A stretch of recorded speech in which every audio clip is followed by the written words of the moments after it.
ঈদের টানা ছুটি শুরুর দিনে পথে পথে ঘরমুখী মানুষের ঢল। ট্রেনের ছাদেও যাত্রী পরিবহন। বাস লঞ্চেও বাড়তি চাপ, বাড়তি ভাড়ার অভিযোগ। পর্যাপ্ত জ্বালানি সরবরাহের আশ্বাস। পহেলা বৈশাখ কৃষক কার্ড বিতরণ শুরু। টাঙ্গাইল থেকে কর্মসূচির উদ্বোধন করবেন প্রধানমন্ত্রী। ছুটির দিনে সচিবালয় মন্ত্রিসভার বৈঠকে একগুচ্ছ নির্দেশনা। সিটি কর্পোরেশন ও জেলা পরিষদে প্রশাসক নিয়োগ গণতন্ত্রের ওপর আঘাত, অভিযোগ জামায়াতের। চাপিয়ে দেয়া আধিপত্যবাদ মেনে না নেওয়ার হুঁশিয়ারি বিরোধী দলীয় নেতার।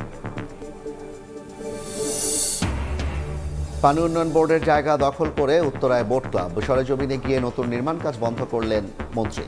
সরকারি জমি উদ্ধারে সারা দেশে অভিযান শুরুর ঘোষণা। এবং ইরানের নিরাপত্তা কাউন্সিল প্রধান লারিজানিকে হত্যার দাবি ইসরায়েলের। তেল আভিভে তেহরানের হামলা অব্যাহত। হরমুজ ইস্যুতে মিত্রদের পাশে না পেয়ে ক্ষুব্ধ ট্রাম্প।